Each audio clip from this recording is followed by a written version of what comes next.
Okay, so my name is Hansang Bae. I work for Citigroup, or Citi, and most of you heard this spiel before, so I have a couple teams that report to me, and we do capacity planning, troubleshooting, and I also own the fault alerting and monitoring space at Citi. So when the routers misbehave, it sends out an alert, it goes to the systems that we have, and also, since we do the troubleshooting, and we're responsible for troubleshooting, we happen to be the biggest users of protocol analysis. So we own the appliances that do packet capture, and we do the design and certification of these products, and then we give them out to the regions for deployment. Okay. So again, you know, my email's on the. I think this is my email address. I'll correct it. I'll double check.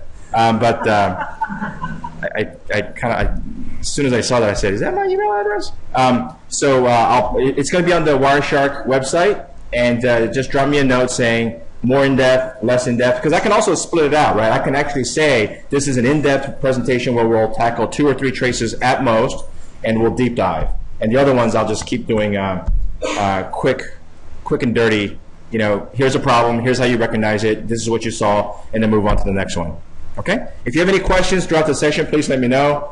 With all these fans and everything, it's kind of hard for me to hear, so I'm already hard of hearing anyway. So you'll have to scream it out, and then I'll repeat the question for sake of the recording, and so let's get going.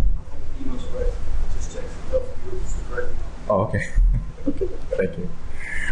So the first problem is internet is slow. So a user calls and says, internet is slow. My internet locked up. And that's the description that we got. So what do you do? I mean, it's the internet. Do you just punt? I'm sorry? And the point number 2 there is actually when you have presence in over 200 countries worldwide, getting a concrete description of the problem can sometimes be difficult, right, in general. This user happened to be in New York, so language wasn't a barrier, but you know, the report that came out said I was using the internet at 11:15 or so, my browser locked up, and it wouldn't work. I had to close it. A few minutes later, I came back, and it was working fine again. So the kind of problems that I hate the most: transient, intermittent, no rhyme or reason. But something caused me to investigate this a little bit further. Anybody guess what that might have been? Any guesses? Very close. He was 1 or 2 down from the CEO. So I said, all right, I'll take a look. But normally, these types of tickets get triaged through the help desk, and when they do come up, it's because a large number of users have reported issues at the same time. This was an individual user, but you know, 1 or 2 down from Vikram Pandit, so you know, bad career move to just ignore him, right? So the first thing we want to do is we want to take a look at the packet trace. Again, we got a sniffer out there. We said, let's turn on the capture and take a look. And this is what I got. So what's the first thing that you see here? Again, remember my core emphasis constantly is pattern recognition, right? And this one is pretty easy. One direction. So now what do? Do you just throw this trace out? A lot of people might do that, but you'd be surprised how much information you can glean in a one-way trace. And sometimes you don't have the luxury of getting, especially what we talked about before in the earlier session, how you have asymmetric routes, right, redundant paths. The redundant path may actually go through a different building, and you may not have enough infrastructure to capture every point that you want. Sometimes you make do with what you have. Right? And some of the things that I want to point out quickly is that 8080, you know, obviously it's a large corporation, and we have proxies like I'm sure almost all of you guys do. And as you look through this trace, every once in a while, you do see some two-way type traffic. Okay? And I actually think I know why this is happening, but I didn't want to investigate, so I kind of moved on, but I have a hunch we have at layer 2 asymmetry with HSRP and MLS. So if you're curious about what that is, just go to Cisco and search asymmetry, HSRP, MLS, and you'll get a very nice description of what the problem is and why packets get flooded, etc. Okay? So that's not really my concern, not my focus. So what's the first thing that we can look at here? So here's the user. One of the things that we can look at is the acknowledgement number, right? So if we keep an eye on the acknowledgement number as we kind of scroll down here, when the server starts giving us packets, right? I come down here, here's port 80. I'm sending him something, right? And obviously I get traffic back in the other direction. So what can I do with this? Well, one of the first things I do, again, is this, right? This is muscle memory. Is this going to yield too much in this case? Maybe. But when you're only dealing with a one-sided packet trace, all of this is pretty much suspect, right? So I wouldn't spend too much time looking through this here. I do see some Windows update. Nothing really. Some duplicate acts, maybe. Am I going to be too concerned about it? Not really. Why? I got 99 here that's marked. So 99 events were flagged out of 5,800. Okay? So, yeah, it's sort of kind of is, but considering that the user said the browser locked up, remember, it wasn't slow. If it was slow, we can chalk it up to packet loss congestion. But if it locked up, something horrible must have happened. Okay? And again, we were lucky enough because the user said around 11:15 or so. So what do? I go to my handy-dandy configuration profile, bring up the absolute time, and let's just scroll down to 11:15. Here we are, right around 11:15. Now what? What do I normally do? I just scan. I go down, and I look for things to jump out at me, keeping in mind my time frame here. And this is exactly what I did. So I'm recreating what happened when we were troubleshooting this. And nothing really jumped out, except for every once in a while, there's a pretty big delta. But again, when you're dealing with a website and the internet of a large corporation, these things don't necessarily trigger anything, right? Could be anything, who knows? So as we started looking at this, we said, there's really nothing here. And being that this person was a very important person in Citi, I didn't want to go back and say, yeah, I didn't find anything, sorry, have a nice day. So we dug a little bit deeper, and I asked the folks that provided me the packet trace, what filter did you use? And they said, oh, we used it from this user on port 8080. And I said, well, that's too limited. Right? Because what happens in a TCP/IP communication? What can go wrong that would block traffic? I'm sorry? ICMP, port unreachables, okay? ICMPs can come from, but if I'm filtering on the coming anything to 192.168.1.1, I should be able to catch some of those. What else can? ARP, okay? So all of a sudden ARP gets confused.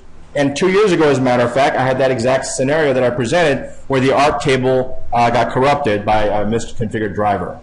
What else can, kind of more high level, what can block communication from network converging back and forth? We would see some packet loss. I don't see that too much here. Something simple, remember, if you hear hooves beating, think horses, not zebras. I'm sorry? DNS. So I said, well, I don't see any DNS here. Do you? Well, let's check. Handy dandy filter. Nothing. So I went back to the sniffer, and I re-downloaded the packet trace, and this is what I got. So let's scroll down to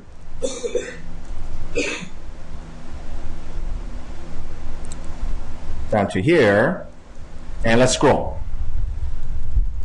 Port 8080, oh, there was something. Did you guys see that flash, right? It happens that fast, but your eye can pick it up. So you go back, and what do we see?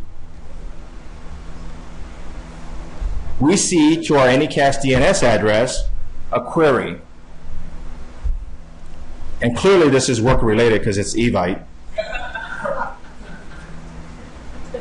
And then the person actually said I had some invitation that I had to answer, and it locked up on me. So what's wrong with this trace? Right here, we said stop, do not pass go. Something horribly went wrong. And what is it? In a large corporation, when you talk to the internet, what do you use?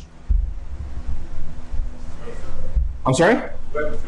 Web filtering via proxy.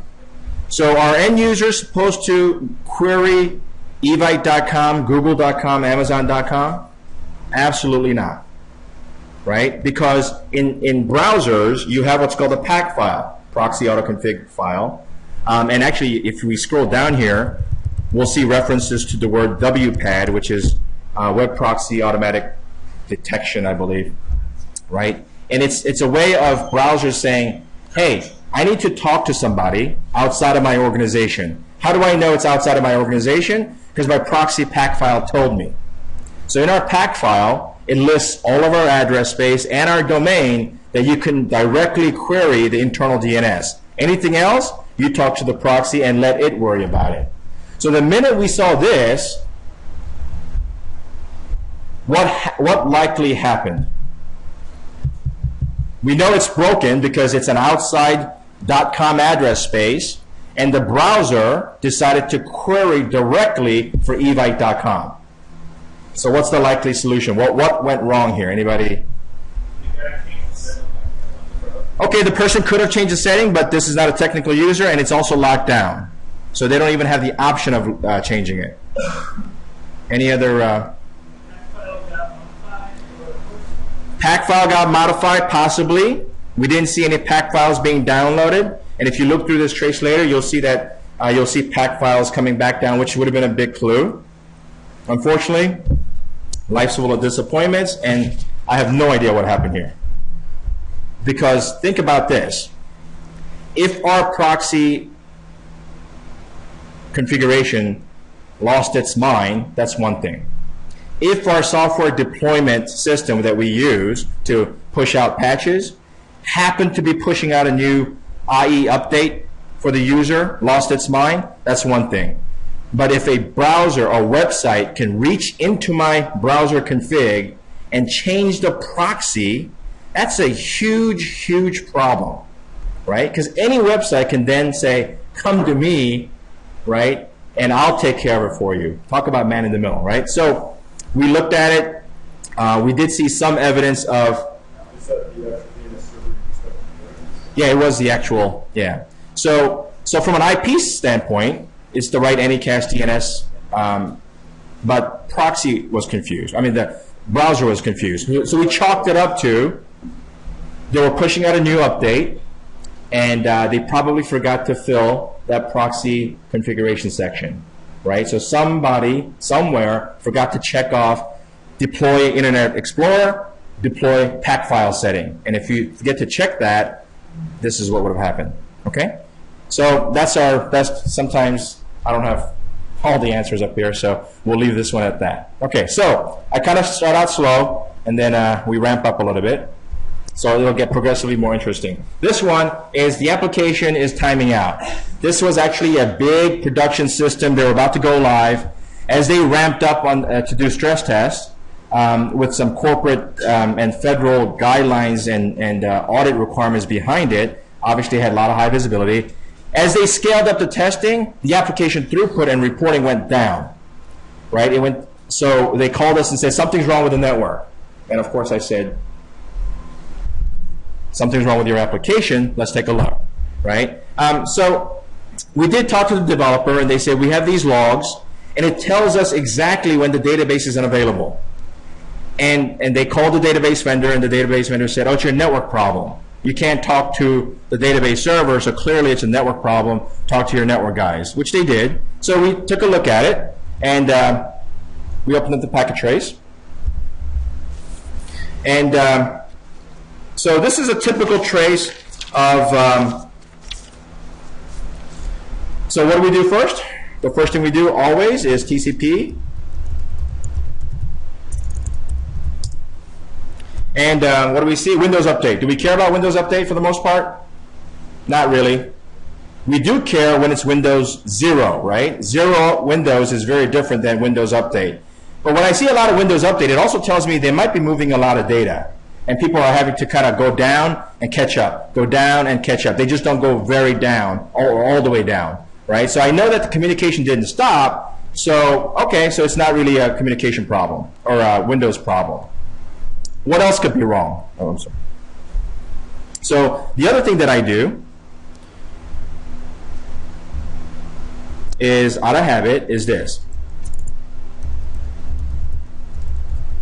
I always want to see how many TCP connections an application is opening, because that's an indication that it's either very efficient or very inefficient.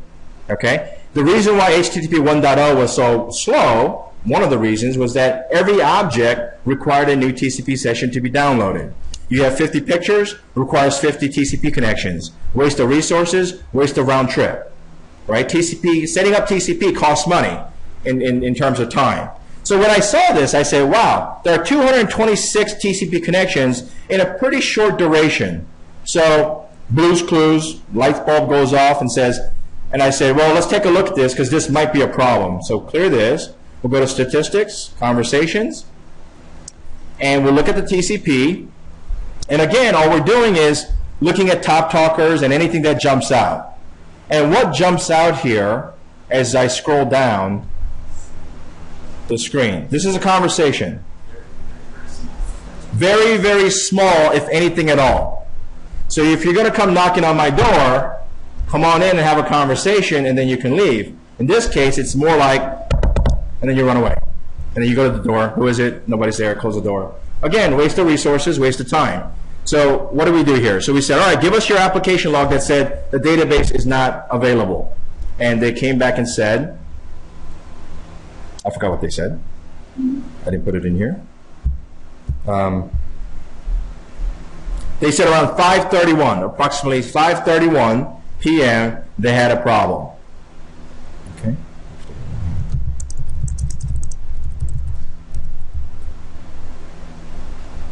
So let's go to, so I'm right around there, right? 5:31 they said. So let's scroll down and do what we do, which is just scroll down and look. What's going on here? Anything? Did anybody see anything? I'm sorry?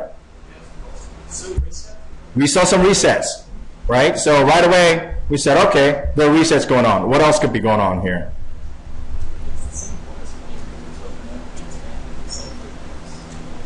Using different ports? Same ports being utilized again and again. That could be a problem. More resets. More resets. More resets. So we know that resets are a bad thing unless you're using IE, in which case they tear down SSL sessions with a reset, right? So when you're troubleshooting a web, don't jump to conclusions about, oh, it's a reset, it's a bad thing. It's not necessarily a bad thing, okay? So as we scroll down here and scroll up and we go to the exact time of the problem, something will jump out here. Actually, I'll cheat because I know what the problem is. So right around the time of the problem and resets happening just underneath this, we saw this. Anybody recognize this? What kind of query is this?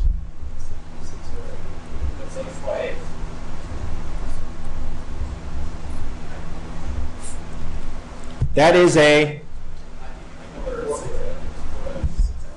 IPv6 address, not a quad A, single A record, right? So typically you'll see, for example, type is not A, address, A, but this is definitely a link local IPv6 nomenclature. Okay? So I said, all right, well, is that a problem? Not really. Look at the response time of the queries coming back. 8 milliseconds. Is that good or bad? I don't know. Not too bad. Unless you scroll down and you start to think, well, there's a lot of them there. And how much time am I wasting by the time I go through this?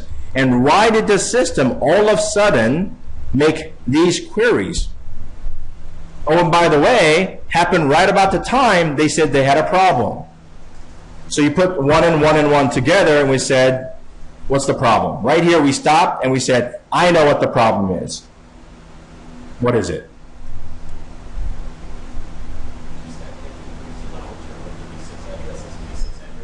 Okay, so problem clearly is we have IPv6 going on when we're still IPv4. Okay, so that is a problem. That's a factual statement. But looking at this trace, looking at what the application guy said, the database was not available. I couldn't connect to the database. What's the likely problem, or what's the likely culprit here, just by looking at this trace? Exactly. So the application wanted to talk to this database and said, oh, let me do a DNS query, spent all this time doing IPv6 linked local, and by the time he finished doing this, the application said, the database is not available. Log it, move on. Okay?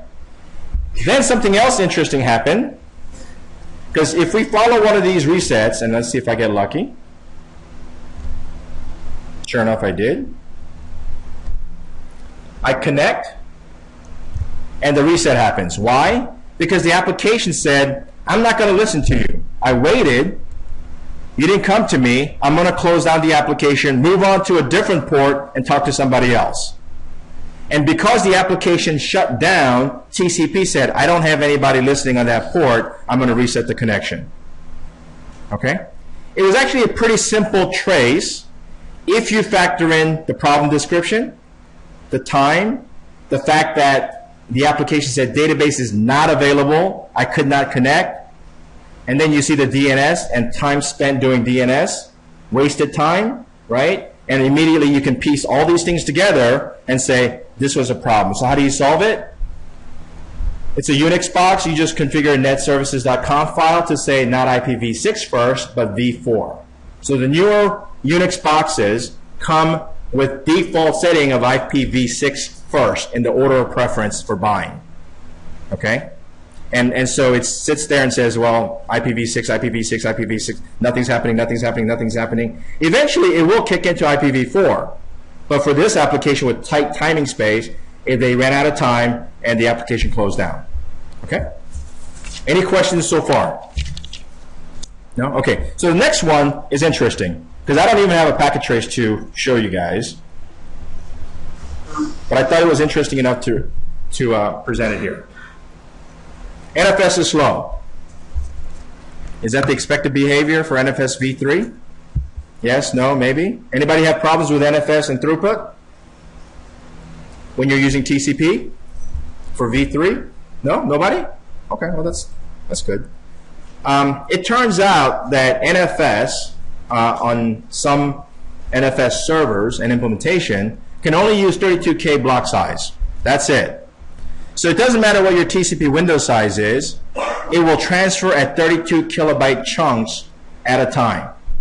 So if your data center is far away, your throughput is going to be limited to 32 kilobytes per round trip. You can never go beyond that unless you resort to some appliances, accelerators, move them closer, or use newer versions of NFS, or go back to UDP.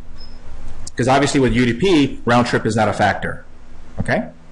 So what this team did was they spoke to the vendor. I almost said the vendor.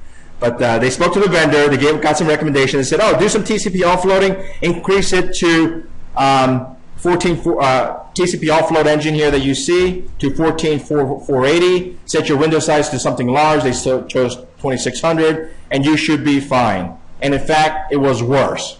Throughput was not good at all. Why was that?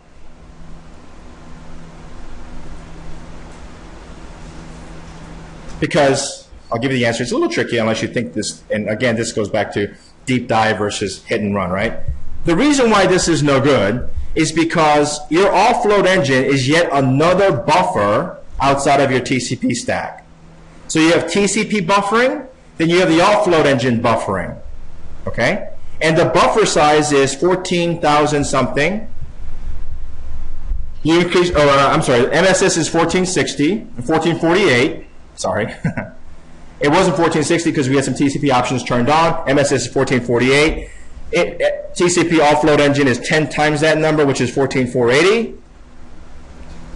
But the window size on the NFS TCP stack is 26 something. So how many offload buffer space can you fit into a 26K window size? 1. Why? Why is it 1? Because in order for me to send 2 offload buffer size worth, I got to have 2 times 14480. If the offload engine and the TCP don't act and play nice, you've just limited your throughput to 14480, not 26280. Never mind 32K. Okay? So this was actually very clear when we charted in spreadsheets and whatnot, and let me see if I can actually show you that. I don't want to take too much time into it, but one of the ways we visualized this during our internal sessions was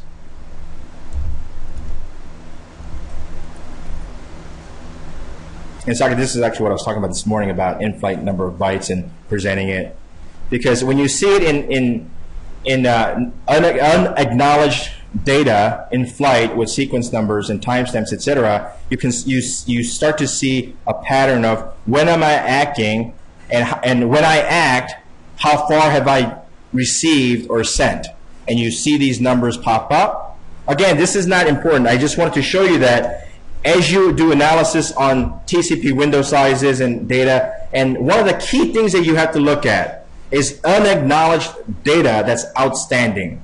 That's a big clue into how efficient or how inefficient you are. Okay? Because one of the things about TCP, and this is actually a nugget that I want everybody to remember, very simple. You cannot transfer more than 1 window size per round trip. That's it. Right? And that it's simple in concept, but sometimes people overlook it in troubleshooting. If your window size is 16 kilobytes, you can only transfer 16 kilobytes per round trip. That's it. Okay? So obviously, window size has a huge role to play in bulk transfer. Okay? The other lessons learned here, let TCP do its job. Let it buffer and control it with window size. As you start to get these offload engines and some other buffers, you get into a race condition where one buffer is waiting for the next buffer to empty or vice versa, and it's kind of tricky to catch. Okay, this one wasn't so tricky because I just said, give me all your settings. We looked at it. Immediately we saw this because we're used to looking for these things, and it jumped down and said, here's your problem. Turn it off. Increase your window size to 32K. 64K is a waste of time because NFS itself has a 32K limit. Okay, no reason to increase TCP to 64 when your application can only use 32K. Any questions so far? No? Okay. Next one. This is a very important business for us at Citi. Overseas users, Citrix. Sessions are slow, they're locking up, they're getting the disconnect message, and we have a carrier in the middle coming across the cloud. So obviously we said, it's the carrier's problem, because it's easy to say that. But we said, remember yesterday's session, when you have packet loss, chances are it's the network infrastructure that's the problem. More than any other type of problem, when you have packet loss, kind of look inside the house and take a look at the network before you start pointing the finger at the application guys. Okay, so let's take a look at this. And again, this is a case of, for the most part, one-way packet capture. And in this problem, I didn't go back in. I didn't have the luxury of going back in time to fix whatever was needed to be fixed. We were just starting to troubleshoot. So the first thing we do again,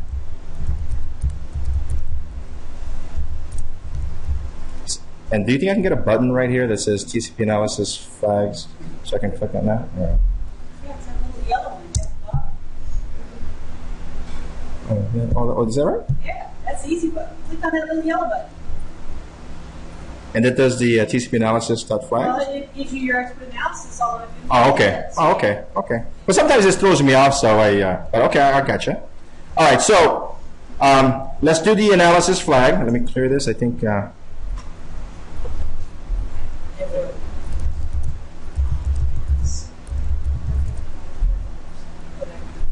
All right, so let's take a look at, and I just took a 100,000 sample, and what do we see?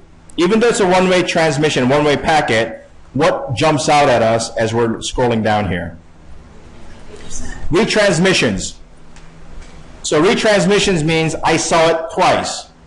Is it due to some type of a spanning mistake where I duplicated every packet? No, because I only have 8,900 of them, not 50,000, okay? I also see other evidence of packet loss, previous segment loss. So I got gaps in my packet train.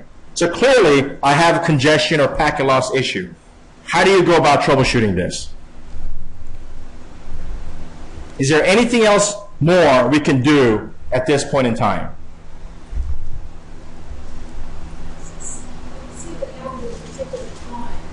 Looking at it for a particular time? Okay, so what we're doing here is we're looking at, is it happening in bunches? Right? Are they tightly grouped together? Could be. Let's take a look. This capture was being done, I believe, on the near side as it entered city. Okay, so it had already gone through the carrier. So normally, there isn't actually much more you can look at or figure out from this packet trace, unless you're really, really good and you're thorough. And it's more about being thorough than being good, right? And so I went and keep in mind, this was Saturday morning at 6 o'clock. My boss calls me and says, "We got to solve this right now." And I said, "Send the packet trace. Let's take a look."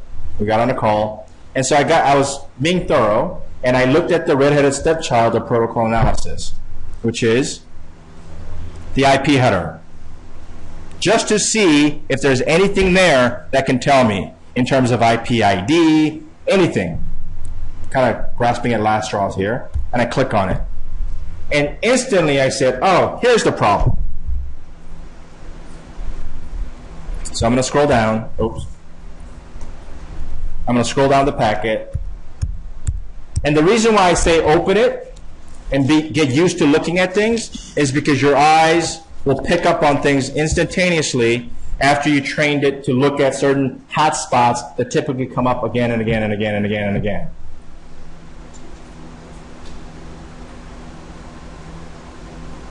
As you stare intently at the screen, what jumps out? Anything?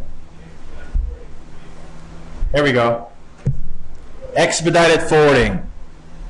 So this is a Citrix transaction. Why is it using expedited forwarding? Because, well, actually you can, right? I mean, there's no rule that says you can't do it. But expedited forwarding is reserved typically for what? Voice traffic. And what do you do as network administrators and network engineers? What do you do with EF traffic on the routers, typically? You prioritize it, absolutely, you prioritize it, but you do something else. You rate limit it, because you don't want to be charged a lot of money when you go and you want to know that you stay within your 30 megabit pipe that you purchased, right? So, and you also don't want EF to go wild and consume every available bandwidth, starving out everything else. So typically, EF traffic is almost always rate limited. And I know that this site had a 30 meg budget for EF. And when I looked at the throughput, and you can actually kind of look at it from here, a little bit misleading because it's a small sample. But it says here average megabit is, wow, really small, right? It was a little higher when you see the full packet trace. So do I have a problem? Maybe. I don't know. But I do know it's not supposed to be EF, right? So I got lucky. The reason why I got lucky is this packet trace, even though it's 100,000 packets, is really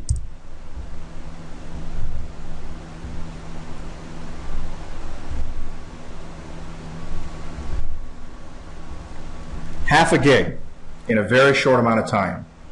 That alone tells you how busy this server is and how many thin client servers it's hosting.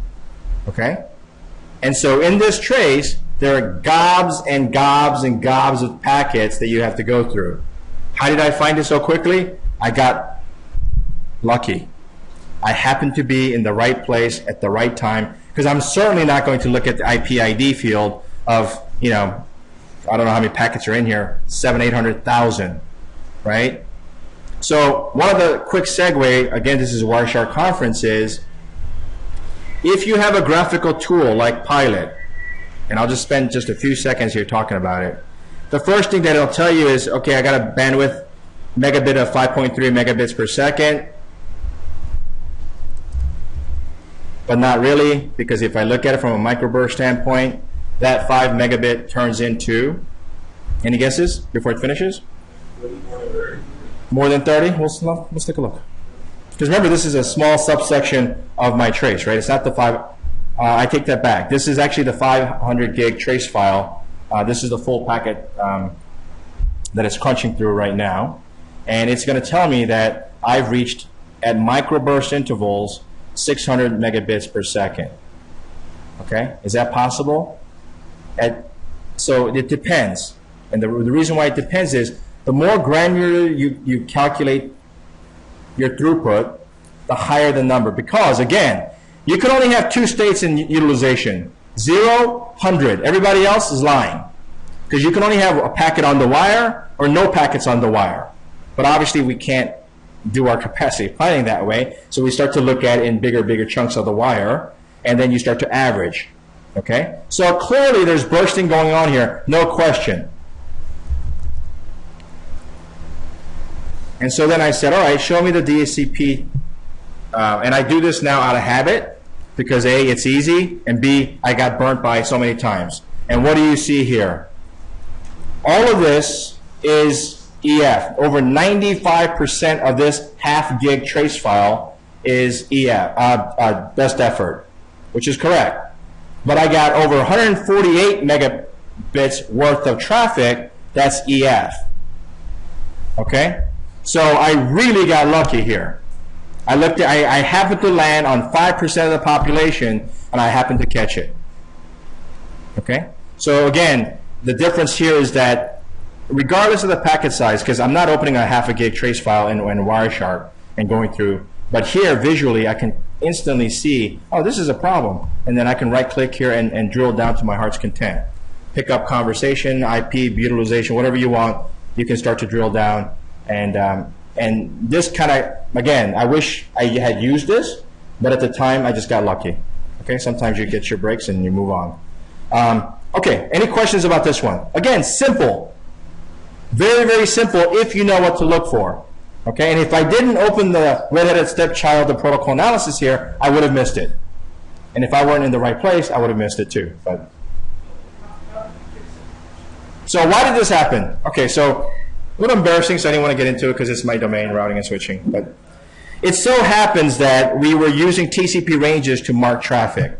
And older Cisco servers used the same port number, 2598. So if you were using CU, CM, CUXM, CUOM, SM, etc., version 3, 2598 was what Cisco wanted to use for its transport.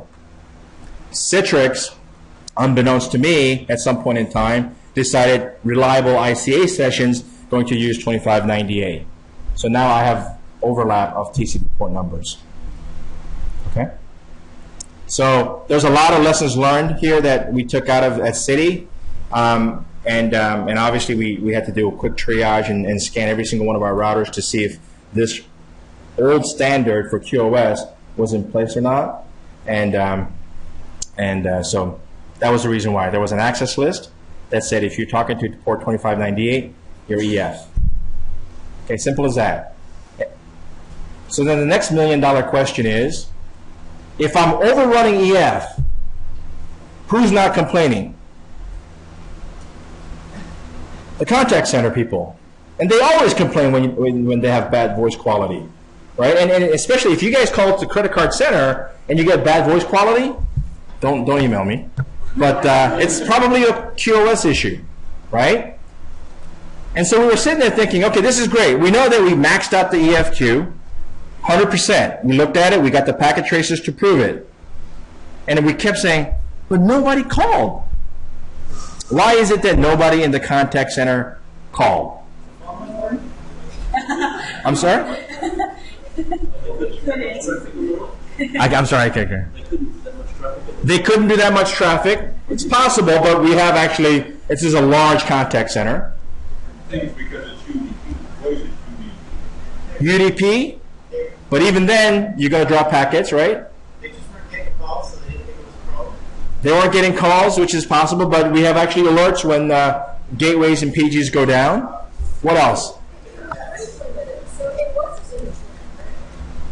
It was actually rate limited to the queue. Whatever goes in that queue is fair games. So you're protected to go into that queue. Once you go into that EFQ, you duke it out with the rest of everybody else. Okay? Does that make sense? So if your pipe is this much, you have this much bandwidth, you carve out 30% of that for voice, and once you go in that voice queue, it's fair game. Normal TCP congestion control kicks in. Or in case of UDP, too bad, so sad, a packet got lost. So it's possible. TCP saw congestion and backed down, and UDP sneaked through the tunnel. But again, you're missing the most obvious answer. Again, you're looking for zebras, not the horse. So if that's the first thing I checked, actually, maybe they're not using this link. But when we put the sniffer there, they were.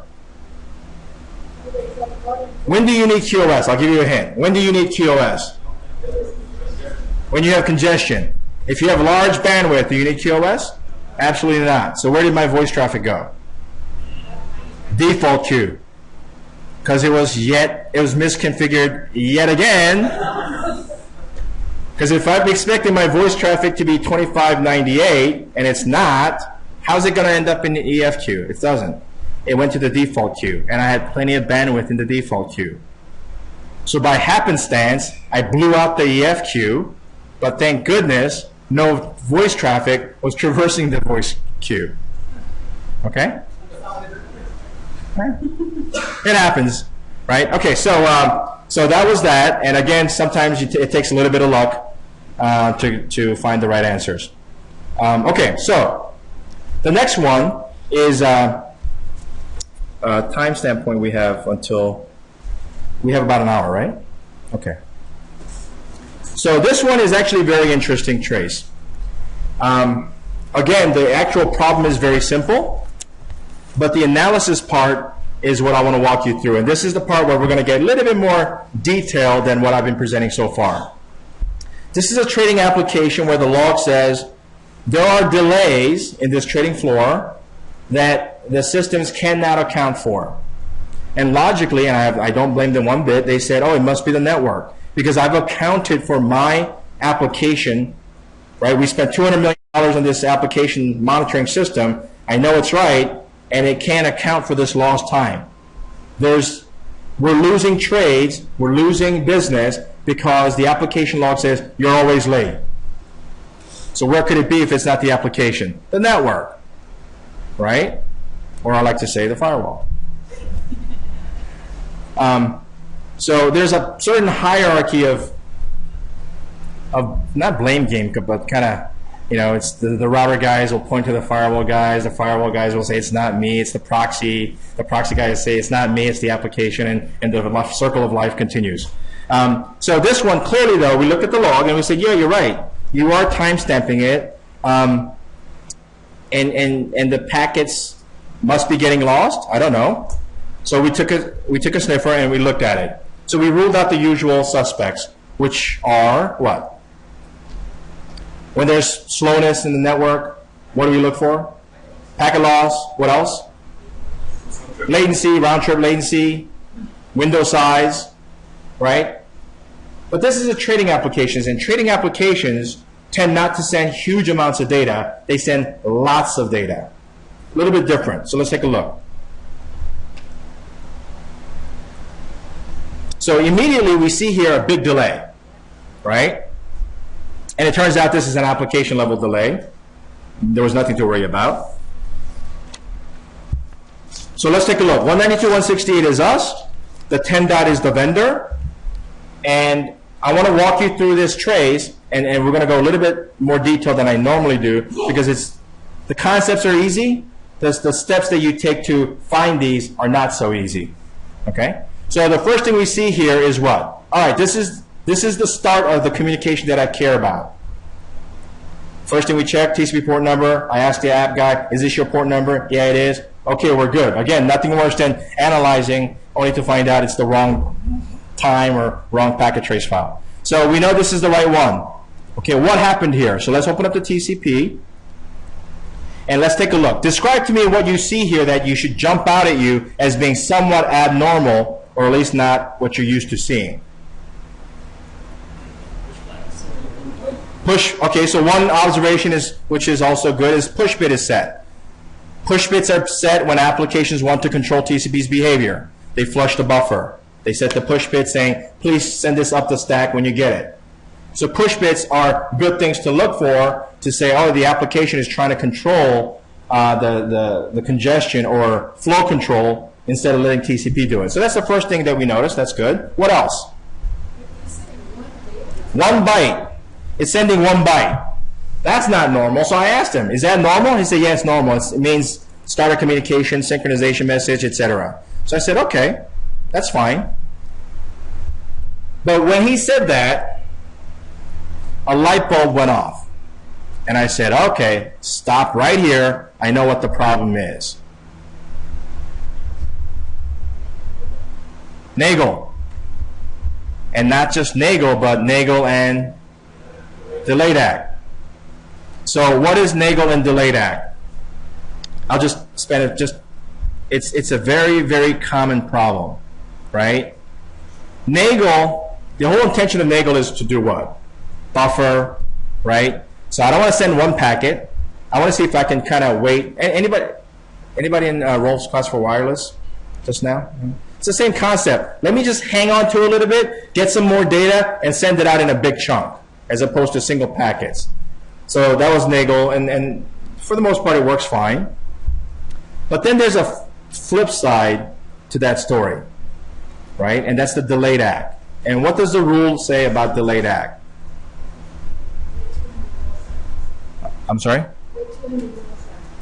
So wait 200 milliseconds. That's actually a variable. It can be 100, 150, can be configured, or sometimes it's hard-coded. 200 is a good number to look at because most systems, older systems especially, default to 200 millisecond timer.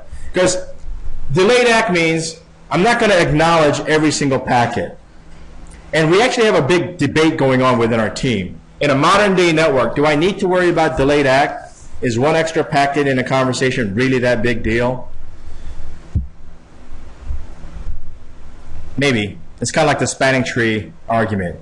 Is one BPDU frame a big deal, and should we turn it off?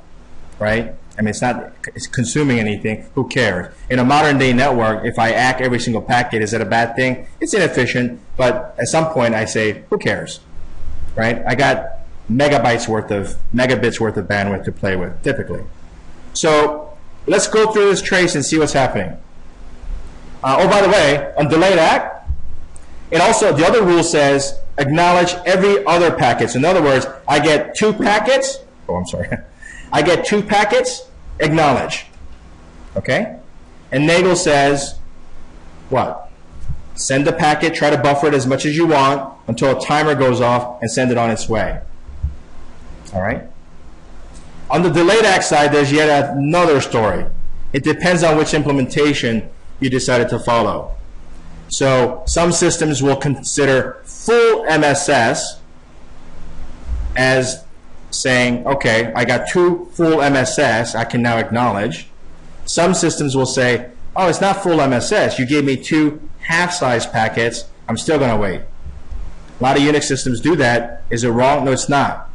So again, we had a debate among our team that this is wrong behavior. So we went to Stevens. One guy went to Stevens. The other guy went to Comer. And when we read it, you could interpret it that way, right? So So, okay, so, but at least, we knew enough to go back to the reference, material and check, and we said, all right, it can go either way. We'll give them a pass on this one. So what happens to the next packet? What's significant about this packet? So this packet said it sent 1 byte, and the sequence number, next expected sequence number should be 70, right? I started at 69. I sent 1 byte, so the next sequence number is going to be 70. The acknowledgement for this packet should be 70, which it is. But look at the delta, right? It's delayed. And why is it delayed? Because he's following the rules of Nagel and delayed act. I got a small packet, never mind 1 or 2, I only got 1 packet. So you don't even pass the 2-packet test, regardless of packet size. So now I have to wait. And I'm going to wait, and sometime later, I'm going to acknowledge you. That does what to this guy? The client then does what? He sends 67. But how come the delta here is small?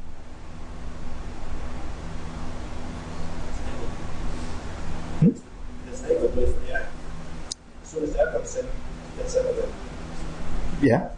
As soon as the act comes in and there are no unacknowledged data, I can send it out. Okay? So because I got the act saying, yeah, I'm good, he said, all right, you're good, I'm going to send the next batch out. And I've buffered up to 67 so far. Now, the next one is what? So here we have sequence number 70 plus 67, next sequence number 137. The next packet, for the first thing we check, acknowledgement number 137. We're good. But look at the delay. 8 milliseconds. Why is that? What's the difference between this guy and this guy?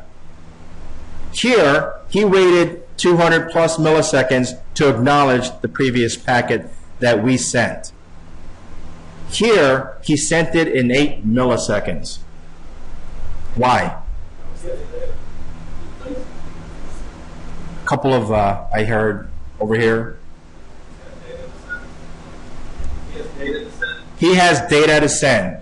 If you look at the data length here, it's 87. Delayed act only applies to what I call naked acts. Naked acts meaning I have absolutely no data. I'm just acknowledging you that I got some packet from you at some point in time. So these naked acts follow the rules of Nagel, okay, or delayed act. When you have data to send, you don't have to wait. You can go. Okay? So here, at this point in time, the acknowledgement number is 137. Then we get the next packet, and we get an acknowledgement. Why? Why did this packet come about? I'm sorry? He's acknowledging the packet that the vendor sent to us, and why did it take him this long to do it? Because he had no data to send, he didn't have 2 packets, so he has to wait for a timer to go off. Okay? So there's a lot of differences going on here, and this is why I like this trace. So let's kind of recap a little bit. Delayed act says, I have to have at least 2 packets from you before I immediately acknowledge. It could be 2 full-size packets. It could be 2 less than full-size packets. Depends on operating system and implementation. So the first test is, do I have 2 packets from you? Yes or no? Yes, I acknowledge. No, I'm going to wait for my timer to kick off. Then I acknowledge you. But when I get a packet from you, and immediately right after that, I have data coming from my stack. If the application wants me to send something, I don't have to wait. The whole point of piggybacking an act is when I have data to send, as long as I'm sending the data, go ahead and send the acknowledgement number as well, right? Don't just send the data and then send another acknowledgement immediately after or when the timer goes off. So the whole idea of acts, acknowledgement numbers, you're kind of carpooling. If you have data that needs to go out, throw the act number there and send it on its way. Okay? So the difference here is that when I and this throws a lot of people off, right? And some of the junior staff on my team said, no, this isn't Nagel, this is something else, because look at this guy. he acknowledged me 8 milliseconds later. So it can't be Nagel, right? And then we said, no. You're conflicting two different things and turning it into the same story, right? Delayed acts apply to naked acts. Doesn't apply when the system has data to send. Okay? Is that kind of clear? So even though that's very simple concept, when you look at a packet trace, all of these things have to be going through your mind. Is this a naked act? Yes. Delayed act comes into play. Look for it. If there's data with that packet, throw a delayed act out the door. There is no delayed act because I have something to send. Okay? Key difference, but very easy to miss. Then, what's the deal with packet number 11? Yeah, it's application slowness. We saw one earlier, and this is doing some type of house cleaning. Okay? And then we start the cycle again. I'm ready. This is kind of like a start of field delimiter type conversation. He says, okay, but I had to wait for you.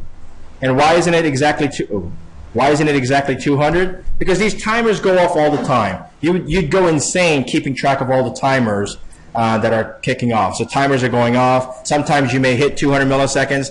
As long as it's kind of like double play in baseball, neighborhood play. As long as you're in the neighborhood around the 200 millisecond mark, move on. You don't have to go crazy saying, well, it's not exactly 200 milliseconds. It's 195 or 165. Close enough, move on. Okay? Same thing here. I have something to send, so I don't wait. I immediately send. So why was there a difference in where was the lost time coming from? I'm sorry? Timers? No, what I mean is the application clearly said there's this missing gap. And when I went through this trace, I could account for every millisecond and every microsecond. So where's the discrepancy? Any ideas? Transit time? Okay. And actually, transit time is not and you're talking about a serialization delay? How much delay were you looking for? The budget that we were looking for, sometimes up to 200 milliseconds, sometimes 100 milliseconds per transactions, right? So these are hundreds of milliseconds that we have to account for. Clearly, it can't be serialization delay. Even on a T1, a full-size packet only takes 8.5 milliseconds to get through. So I need to somehow find hundreds of milliseconds to account for the discrepancy. Any clues about, if you're an application guy, where do you log? At the application level. So you say, here you go, TCP, here's some data. I check off, look at the time, mark it. Time packet sent. Is it the time that the packet was sent? No. Why? It's sitting in the TCP buffer. Because Nagel says, try to hold on to the packet as long as you can. So there are other buffers at play, whether it's retransmission. Just because you said, here you go, stack, please deliver this for me, and you mark that time, doesn't mean that that packet's not going to get lost, has to be retransmitted, or it got stuck in some buffer, in this case, Nagel and delayed act. So the hundreds of milliseconds that we lost was because his timing was on the application level, not at the TCP socket level. And actually, just before there was a last bullet that said political correctness or diplomacy is in play. What do you tell the business that spent $200 million system that may not be telling you the true story? That's a difficult conversation to have, right? And for that reason, we kind of went all out in doing additional analysis. Because the backstory to this that I didn't tell you is, when we told them about this, they said, impossible, can't be. They said, well, here's the packet trace. We looked at it, we followed it through, and we literally walked his source code and with packet trace and said, you're closing the buffer, here's the data, here's the data that you sent, here's the marker, we see it, he sent ABC, we see ABC in the packet. So he saw the light. He said, oh, I didn't know about this. So we told him to fix it, and then I got a phone call saying, I'm doing testing, and throughput is horrible. And thank God it's a testing system, because if it wasn't testing, I'd be fired. I said, what's going on? So we look at the packet trace, and he was flushing at a character level. So every character was sending a packet, and so obviously not a good idea. So we said, no, don't do that. When you're done, flush. When you're done with the whole transaction and buffer, then flush the buffer. Don't do it at a character at a time. Do it line at a time, or paragraph at a time, for lack of a better word. So when we did that, I realized, again, it's kind of a political football. A lot of monies were spent. Logging may not be accurate. How do you deliver the news? You dazzle them. And again, how do you dazzle them? Well, in this case, it was actually, I was more curious than anything else. And I did want to dazzle them, by the way. But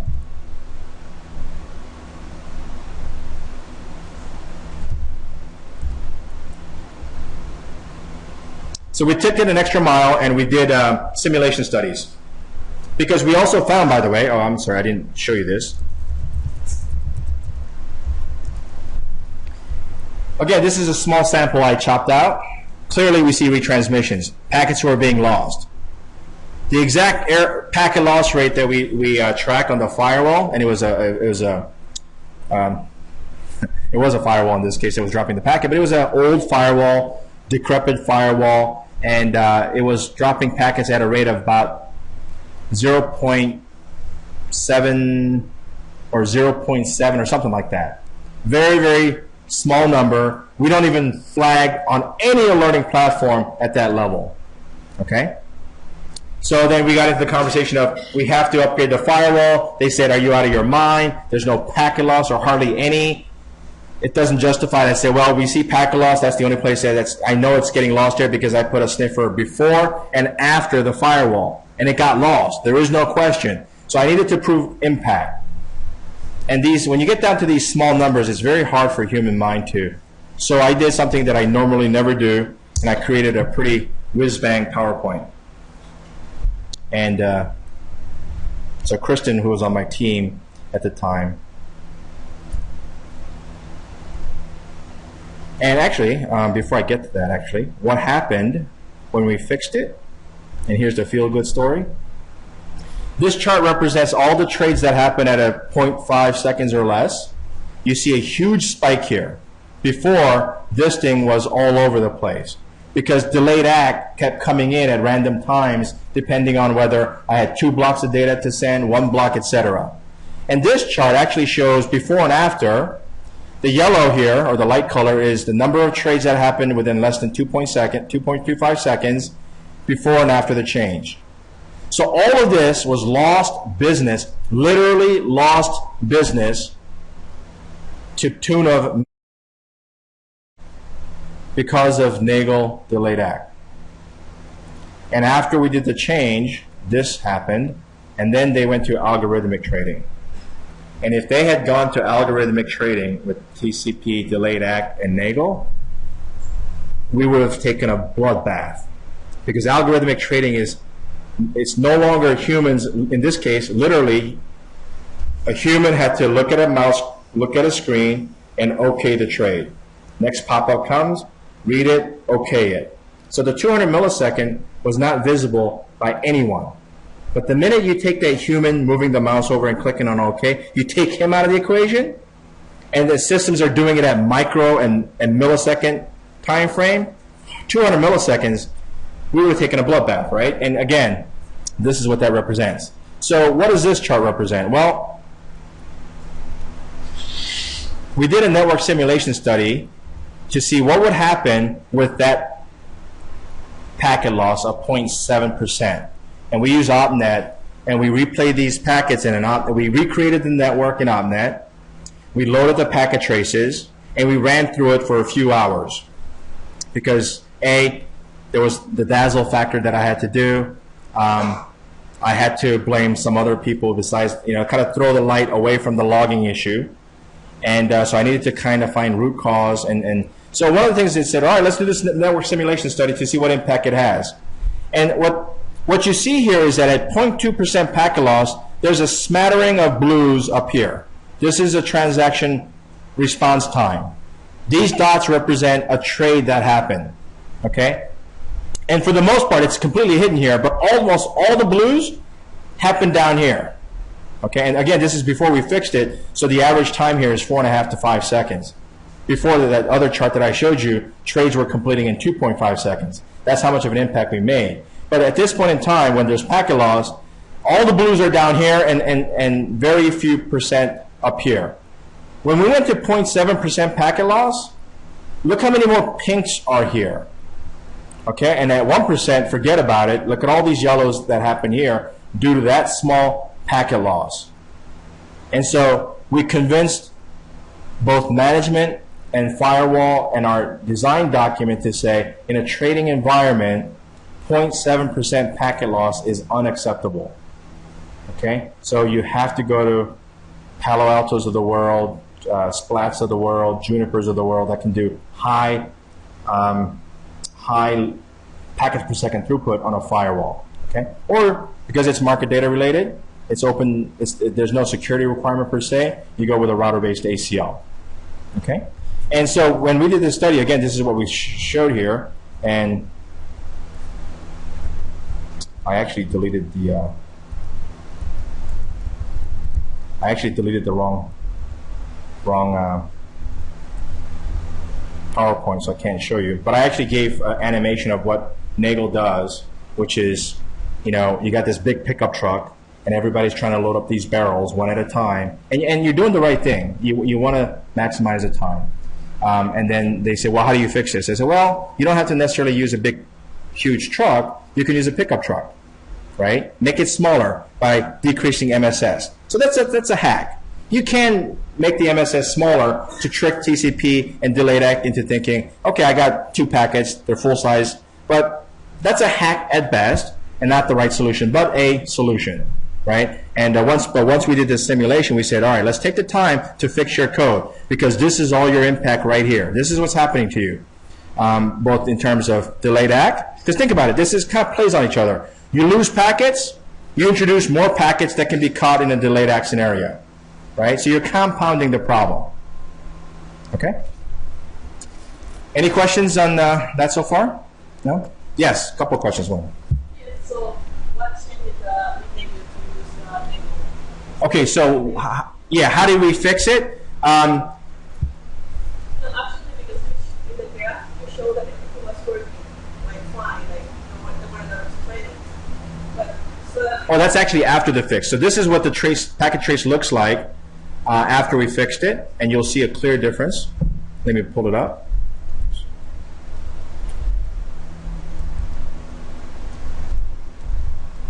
So let's take a look at this packet trace, and we'll start down here, right? We have some packet, a small size packet. We sent 4 bytes in this case, and he had something to send, so we get an immediate acknowledgement. We don't know yet at this point if we fixed anything, right? Because he had something to send. What do we need to see to make sure that we fixed the original problem?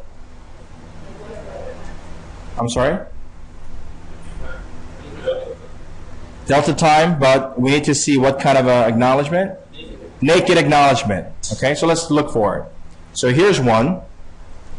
So I sent them a packet of 144. They acknowledged me in 5 milliseconds, even though he had no data to send. Right here is proof positive that delayed ACK was defeated. You can turn it off, for example.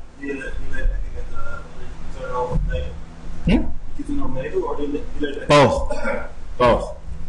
And so one of the things that you see here is that even though I sent him a small packet that fixes my Nagel behavior, that doesn't necessarily account for his delayed ACK behavior, right?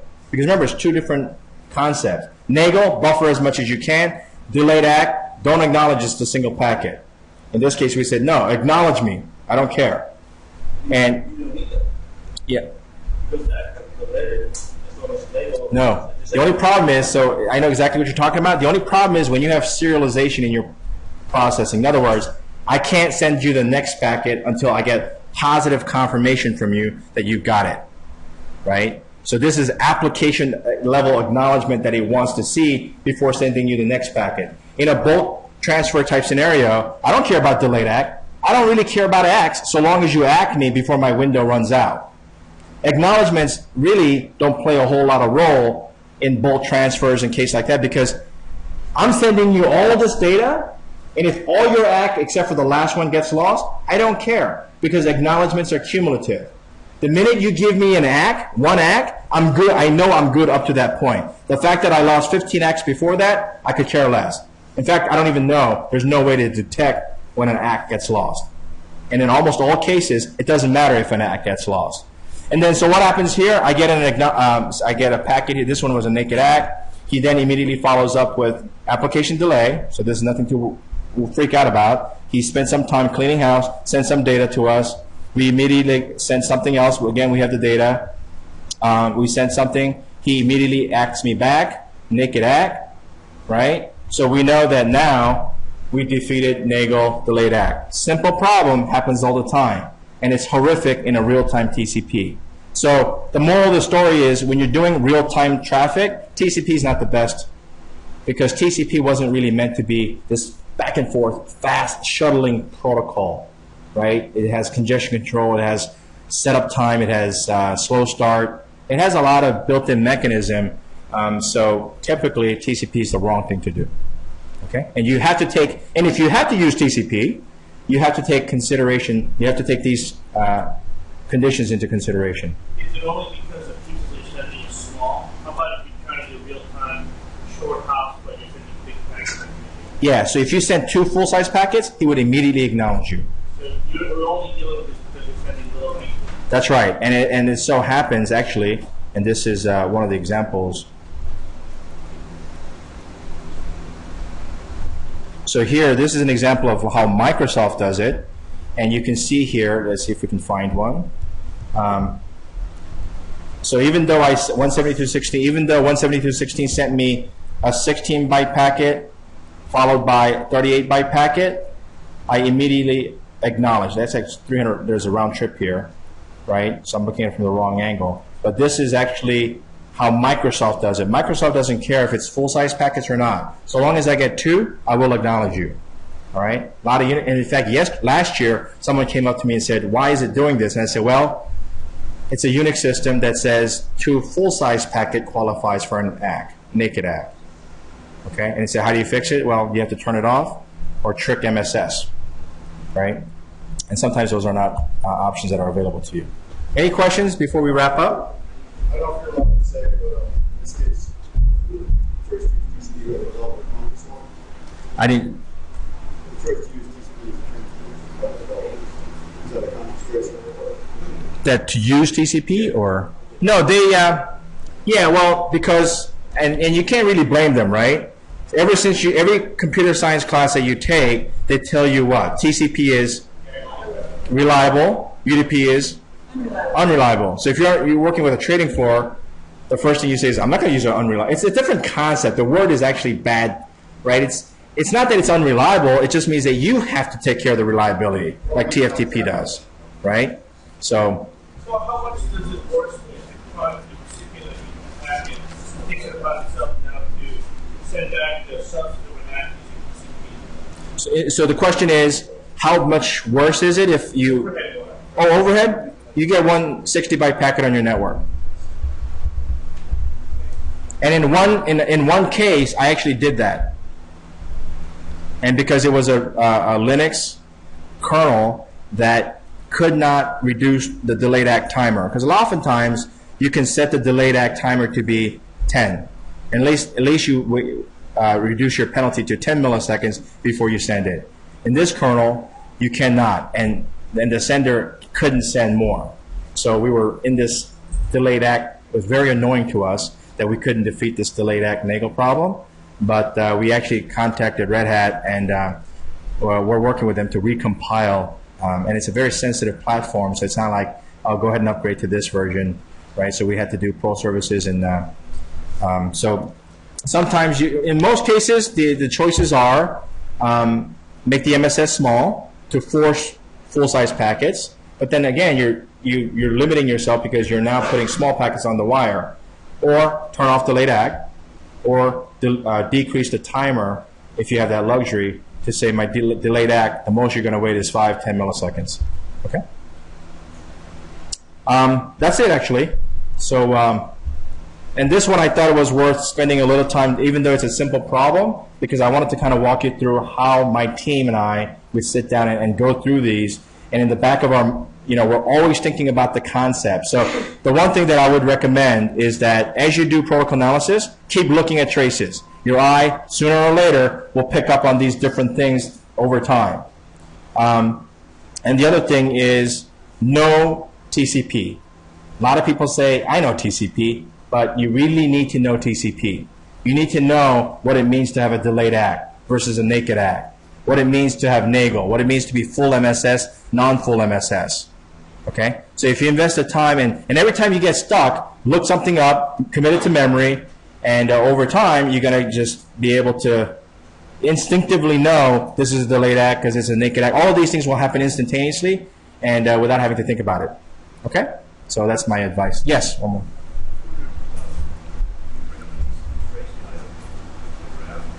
Oh, so, okay, so, sure. So if we look at, let's follow, I don't know if there are multiple streams here or not. So, okay, so that's good.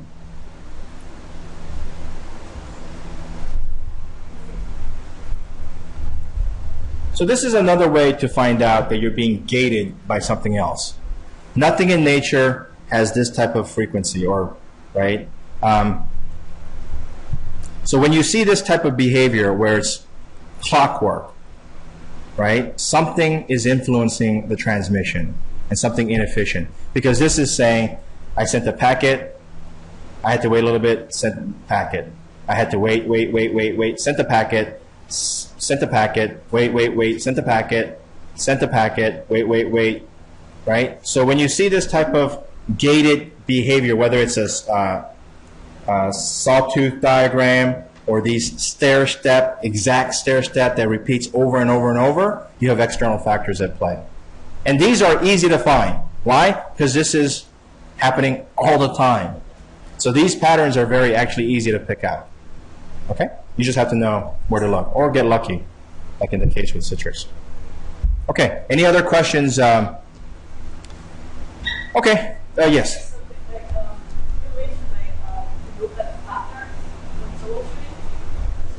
I'm sorry, I can't sleep. Yes.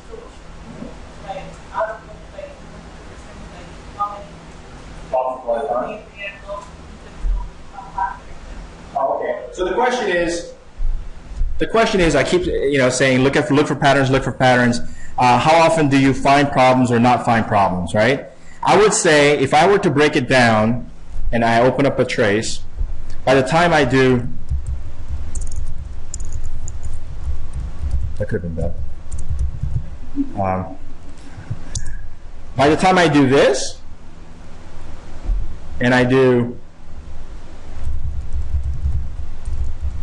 this, looking for sins, and by the time I do this, I sort by delta, come down, look for patterns, and immediately you see a pattern here, right? These are application level delays, 34, 34, 34.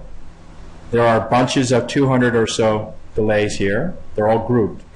So the pattern isn't just about ordered number of packets. It's dissecting and putting the information the way you want to see it. And immediately I know this is a delayed act because I see these bunches of 200 millisecond, right? And I also know on my side, it's about 90 some odd, or I see bunches of 90. So when you see this pattern, always happening with a source of 192.168, delays of 90 milliseconds, right? I scroll down, I see around 200 milliseconds, followed by all the source being 10, I know I have a pattern. So by the time I do these 3 or 4 things, I would say 60 to 70% of the time, I have my problem. Or at least I know exactly where to go look and do a deep dive. Okay? And then the other one that I do again is, and you'll be surprised over time when you is this. I literally go down here and and this is real time. I do this in real time. And I would say, I don't know, 5–10% of the time, I stop and my brain or the eye, something flashes by because as you do this, even though numbers are changing, your eye tunes it out automatically. Your brain tunes it out, and it will look at something that looks unusual, that breaks the pattern, and you stop and you look. Okay. The final thing I wanted to say was I always try to give something back.